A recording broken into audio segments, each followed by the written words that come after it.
Ushbu videorolikda siz 100% trendlar haqida ma'lumot olasiz. Trendlarga nima sabab bo'ladi yaxshi prosmotr olishiga? Trend o'zi nima?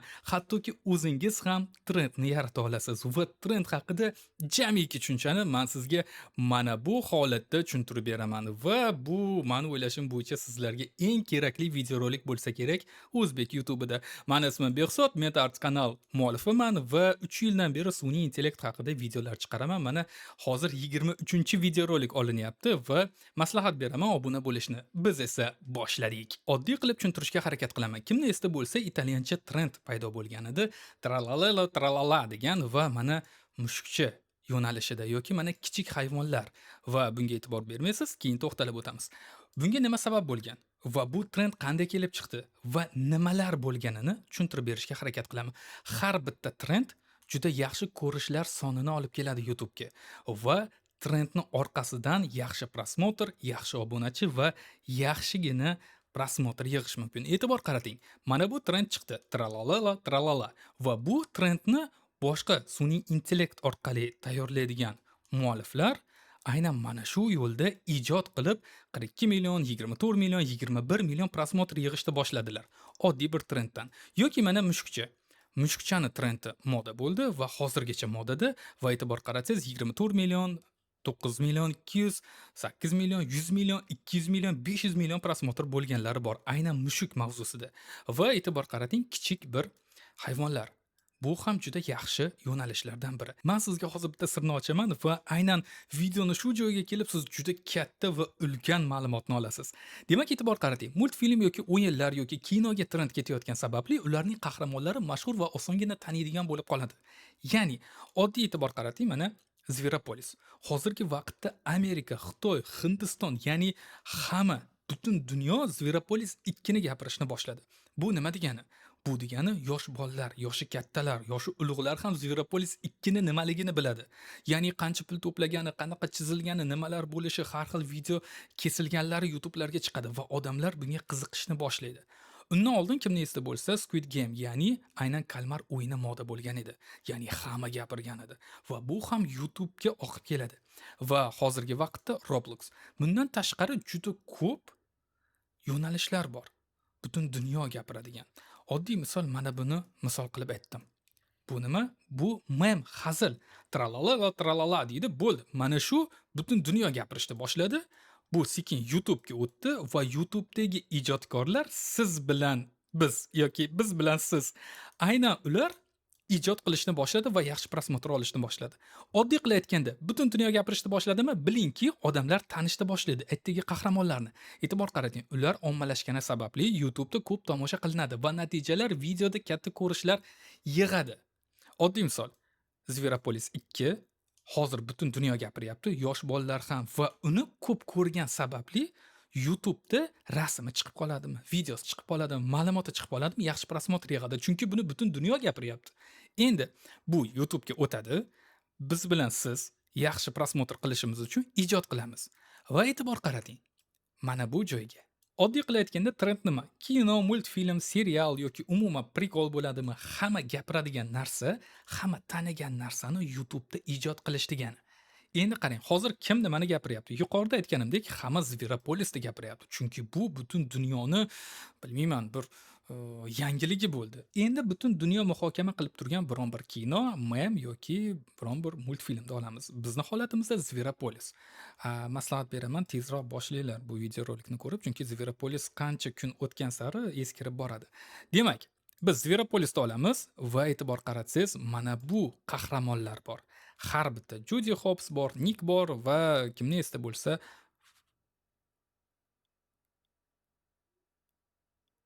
Flash bor. Demak, bu Flashni olamiz. Ya'ni qanaqangi qahramonni olishimizdan qat'iy nazar yaxshi prosmotr bo'ladi.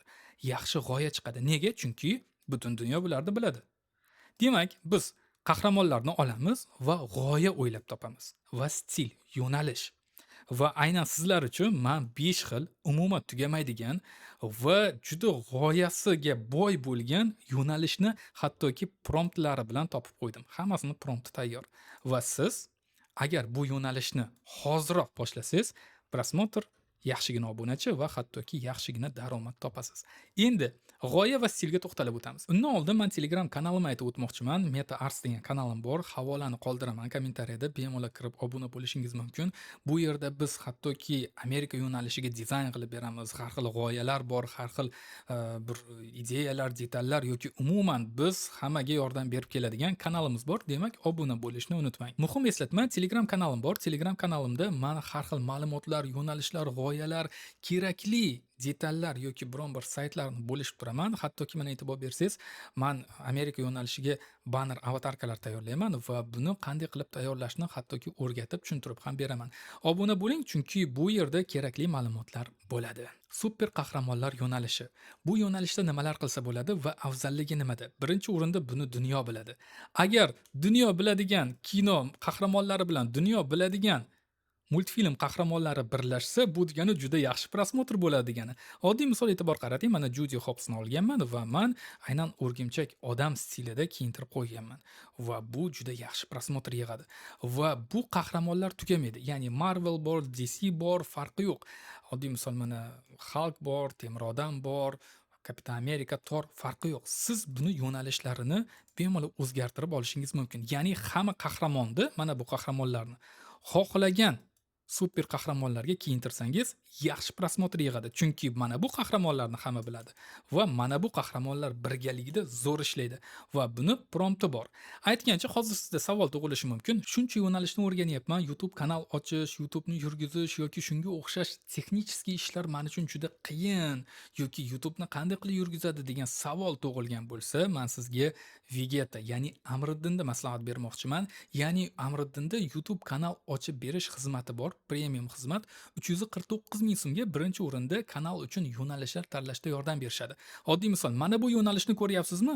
Aynan kanalni ochib, to'g'ri nastroyka qilib, to'g'ri nom tanlab yoki kanalni to'liq sozlab olib yoki bo'lmasa mana standart banner avatarka hattoki telefon raqami bilan tasdiqlab berishi bor.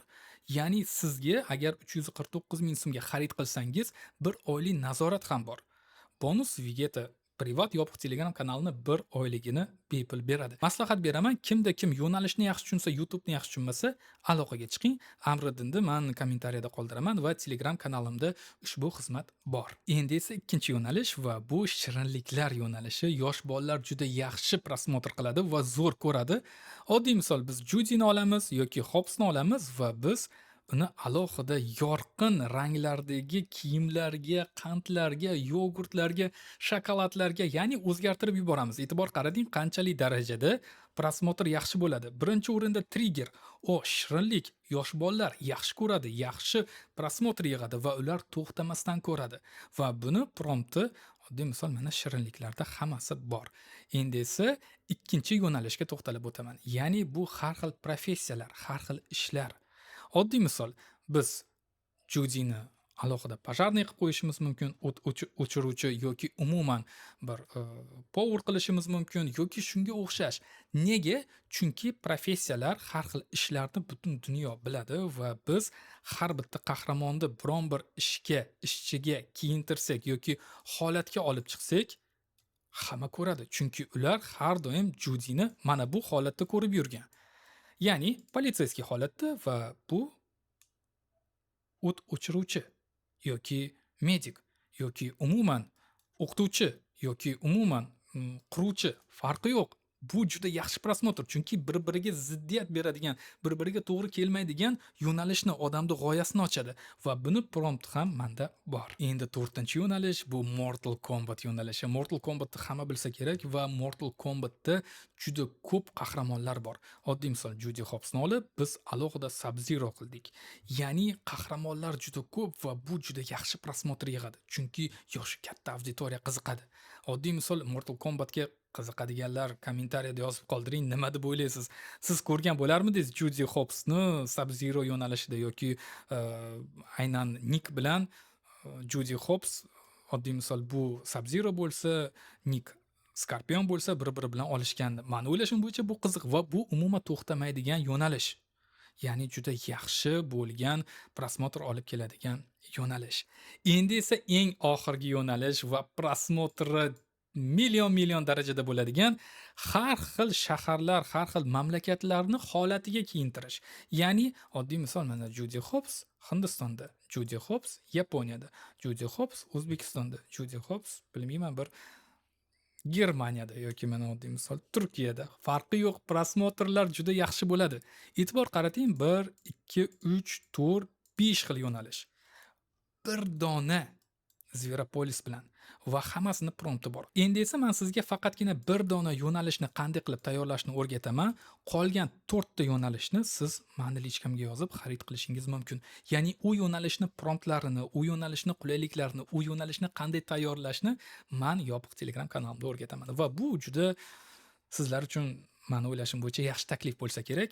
Agar siz mana shuni ko'rib o'zingiz tayyorlay olsangiz, gap bo'lishi mumkin emas. Agar qiynalishni xohlamasangiz, lichkaga yozing, gaplashamiz, ma'lumotini beraman. Endi esa super qahramonlar yo'nalishini qanday qilib tayyorlashni ko'rsataman. Bu juda oson.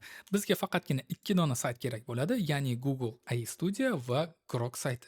Demak, biz Nana Bananani oddiysini tanlaymiz va men bergan promptga o'tasiz. Bu promptni men Telegram kanalimga tekin yuklab qo'yaman. Ya'ni birinchi prompt super qahramonlar hamma uchun tekin. Qolganini lichkaga yozasiz, maslahatlashamiz, kelishamiz. Demak, biz mana bu promptni olamiz va qahramonlarga o'tamiz. Judi Hoppsni olamizda mana bu yerga qo'yib, okey, promptni yozamiz. Run, ya'ni davom ettirish va generatsiya qilish. Biz hozir oddiygina generatsiya qilib olyapmiz rasmlarni. Mana e'tibor qarating. Hozir kerak emas. E'tibor qarating mana. Endi esa ikkinchi promptni olamiz. Va ikkinchi promptni yozamiz. Va play'da bosamiz. Demak, e'tibor qaratsangiz, bu yerda faqatgina Judi Hopps bor, ya'ni mana shu bir quyoncha bor. Sal pastroqqa tushsangiz, уже sekin asta mana bu yerda Nick chiqadi, ya'ni tulki chiqadi. Biz ikkinchi qahramonni ko'rishimiz mumkin, mana temir odam. Oxirgi rasmni ham generatsiya qilishni boshladim. Demak, e'tibor bersangiz, birinchi o'rinda Batman, keyin super qahramon, ya'ni Superman, keyin Flash, keyin yashil chiroq va hozir esa biz sizlar bilan Mysterio. Adashmasam-da? Yo'q, adashdim. Yo'q, bu Joker. Jokerni ko'rishimiz mumkin. Jokerda hamma bilsa kerak va mana bu yaxshi prosmotr yig'adi. Biz esa animatsiyaga o'tamiz. Grok saytida animatsiya qilish juda oson. O'zingizga kerak bo'lgan rasmlarni hammasini to'plab olasiz va birinma-ketin sekin-asta Grokni o'ziga yuklaysiz. Birinchi o'rinda image bo'limiga o'tasiz, ya'ni rasmlar bo'limiga va rasmni yuborganingizda birinchi bo'lib rasm to'ladi va video animatsiyaga aylanadi.